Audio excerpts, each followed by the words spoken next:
Dear students, forgetting क्या है और फॉरगेटिंग कर्व के बारे में हम पहले पढ़ चुके हैं। अब हम पढ़ेंगे विस्मरण के कारण या रीजंस ऑफ फॉरगेटिंग, कि फॉरगेटिंग होती क्यों है।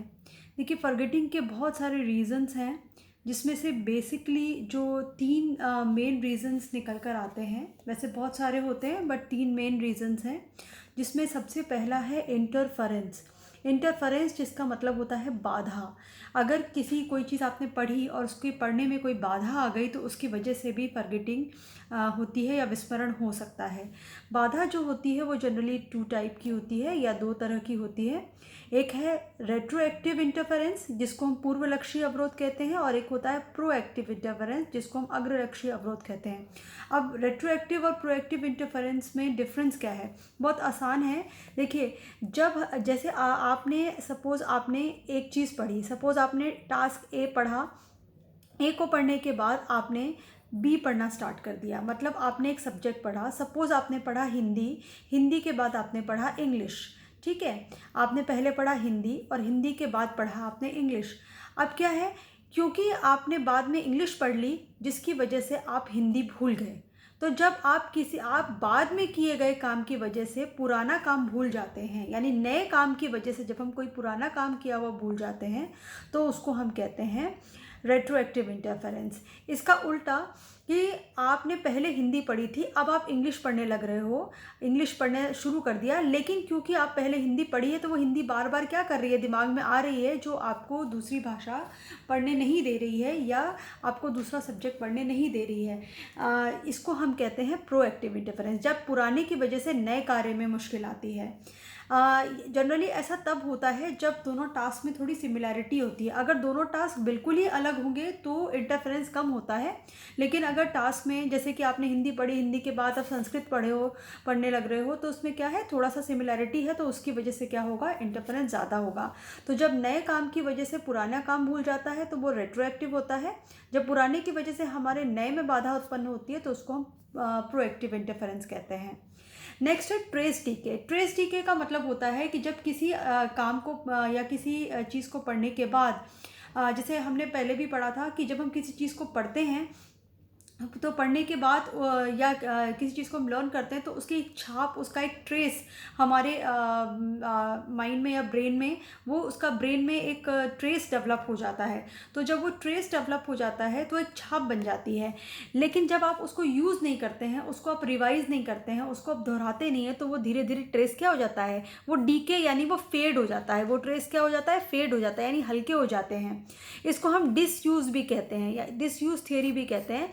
यानी जब आप किसी चीज़ को यूज़ नहीं करोगे तो पड़े पड़े वो क्या हो जाएगी, वो वहाँ से फीकी हो जाएगी और ज़रूरत पड़ने पर आपके वो किसी काम नहीं आएगी, है ना। बिल्कुल इस तरह से जैसे कि कोई किताब है, उसको आपने लिखा, फिर जो उसमें लिखा हुआ है वो धीरे धीरे, क्योंकि आपने उसको खोल के नहीं देखा, तो वो हल्का हो गया या वहाँ से गायब हो गया, तो इसको क्या बोलेंगे, ट्रेस डीके। जब किसी चीज़ को आप यूज़ नहीं करते हैं, जैसे मान लीजिए ये मैंने लिख दिया यहाँ पर, अब बार बार मैं इसको क्या करती रहूँ, बार बार मैं इसको डार्क करती रहूँ, तो ये कभी हल्का नहीं पड़ेगा। कुछ कुछ दिनों पर मैं वापस से इसको डार्क करती रहूँ, लेकिन अगर मैं इसको ऐसे ही छोड़ दूँ और कुछ महीनों बाद इसको खोलूँ, कई महीनों बाद या सालों बाद, तो ये लिखा हुआ क्या पड़ जाएगा, फेड पड़ जाएगा।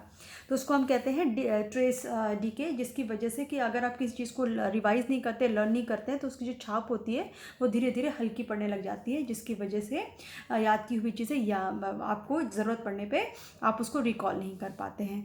नेक्स्ट है रीट्राइवल फेलियर। रीट्राइवल का यहाँ मतलब है रिकॉल फेलियर। देखिए, कभी कभी क्या होता है कि ना तो कोई इंटरफेरेंस है, यहाँ तक कि ट्रेस भी, जो छाप है वो बिल्कुल सही है, लेकिन फिर भी आपको चीज़ें याद नहीं आती। इसका मतलब ये, इसको हम कहते हैं tip of the tongue phenomena भी कहते हैं कई बारी। कि कोई चीज़ आपने देखा होगा कि आपकी ज़बान पे होती है, आपको लगता है कि नहीं मुझे आती है, मुझे आती है, बस वो मुंह पर नहीं आ रही है, मतलब वो बाहर निकल के नहीं आ रही है, बस मेरे को याद है। लेकिन ऐसा क्यों होता है?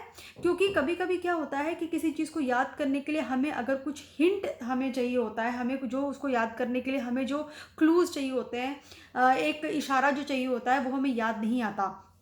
देखिए, ये जो क्लूज होते हैं, ये कई बारी तो स्टेट डिपेंडेंट होते हैं और कई बारी कॉन्टेक्स्ट डिपेंडेंट होते हैं। स्टेट डिपेंडेंट का मतलब है कि जब आप उस अवस्था में जाते हैं, जैसे आप किसी शराबी को, सपोज एक शराबी है जो अल्कोहल लेता है, उसने शराब के नशे में सपोज़ कोई चोरी होते हुए देखी या कोई खून मर्डर होते हुए देखा।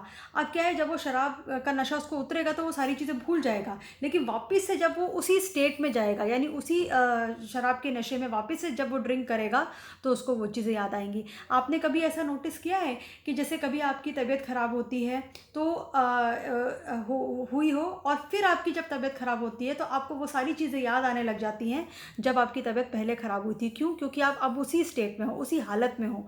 तो कभी कभी वो हालत क्या होती है, एक तरह से एक क्यू या एक हिंट बन जाती है जो हमें जो भूली हुई चीज़ें याद दिलाती है। एक नेक्स्ट है कॉन्टेक्स्ट। कॉन्टेक्स्ट का मतलब होता है कि जब आप कभी कभी क्या होता है कि हम किसी इन्वायरमेंट में, किसी माहौल में जाते हैं तब हमें वो चीज़ें याद आती हैं। जैसे सपोज़ आप कोई चीज़ आपसे खो गई तो आप क्या कहते हो, कभी कभी आपको लगता है कि नहीं, मैं वापस उसी जगह जाऊंगी तो मुझे याद आ जाएगा कि मैंने वो चीज़ें कहाँ रखी थी, कैसे किया था। यानी उस जगह जाकर, यानी उस माहौल में जाकर या उस जगह जाकर आपको वो चीज़ें याद आ जाती हैं।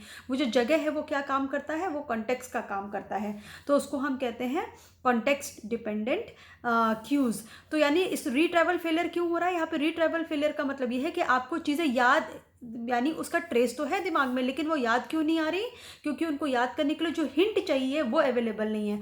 और कभी कभी हिंट हमें कैसे मिल सकते हैं, कभी कभी हिंट हमें मिल सकते हैं उस हालत से, यानी उस स्टेट से, उस कंडीशन में, जब हम उस कंडीशन में होते हैं, यानी हमारी जब शारीरिक अवस्था उस कंडीशन में होती है, एक जब हम उस जगह में जाते हैं, या जब वैसा ही माहौल फिर से क्रिएट किया जाता है। जैसे आपने देखा हो कभी कभी आप चाबी रख के भूल जाते हैं तो आप क्या कहते हैं, आप याद करते हैं कि मैं यहाँ गई थी, मैंने पहले यहाँ रखा था, फिर मैंने वहाँ रखा था। ऐसा आप क्यों सोचते हो वापस से पूरी चीज़ें? क्योंकि आप वापस से उस कंटेक्स्ट में, उस माहौल में अपने आप को ले जाते हो, और जाकर आपको फिर अचानक से याद आ जाता है कि मैंने ये किया था तो मुझे वो चीज़ें याद आ गई। तो यानी ये 3 जो मेन रीजंस होते हैं वो आपके फॉरगेटिंग के होते हैं। इसके अलावा कुछ और रीजंस भी होते हैं, वो अभी हम नेक्स्ट पढ़ेंगे।